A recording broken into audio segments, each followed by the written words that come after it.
একজন ভক্তের পিতৃবিয়োগ হয়।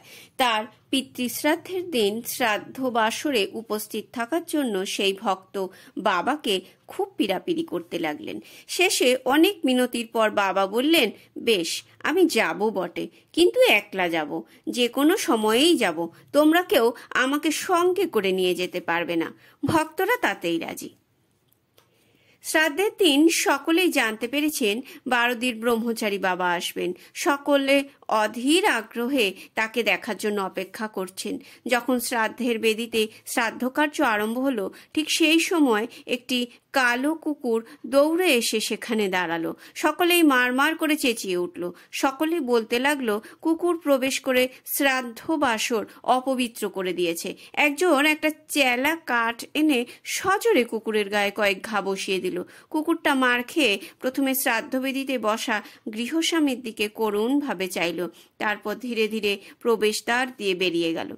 এদিকে শ্রাদ্ধকার্য শেষ হয়ে গেলেও সারাদিনে বাবা লোকনাথের দর্শন কেউ পেলেন না। গৃহস্বামী মনে মনে ভাবতে লাগলেন, ব্রহ্মচারী বাবা তো কখনো মিছে কথা বলেন না, নিশ্চয়ই বাবার শরীর খারাপ হয়ে থাকবেন।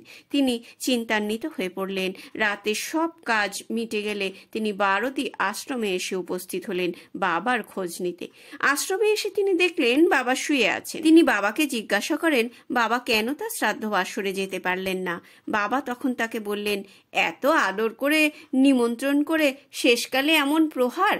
বাবার মুখে এই কথা শুনে ভক্ত তো আশ্চর্য হয়ে গেলেন। ব্রহ্মচারী বাবা তখন বললেন, বাবা, কালো কুকুরটি কি অপরাধ করেছিল যে তাকে এত কঠিন অভ্যর্থনা করে তাড়ালে?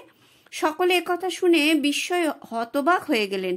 কারো মুখ দিয়ে কোনো কথা বেরো না। সেই ভক্তটি অধোবদনে দাঁড়িয়ে রইলেন। অন্যান্য ভক্তগণ তখন তাকে বললেন, বেলা দ্বিপ্রহরের পর ব্রহ্মচারী বাবার ঘর থেকে একটা কালো কুকুর বার হয়ে গেল। ঘরের মধ্যে বাবাকে আর দেখা গেল না। কিছুক্ষণ পরে সেই কালো কুকুরটি আবার এসে ঘরে ঢুকলো। তখন ঘরে এসে দেখা গেল ব্রহ্মচারী বাবা যেন বাইরে থেকে এসেছেন। দেখা হওয়া মাত্র বললেন, শ্রাদ্ধ বাড়িতে বেশ কিছু খেয়ে এলাম।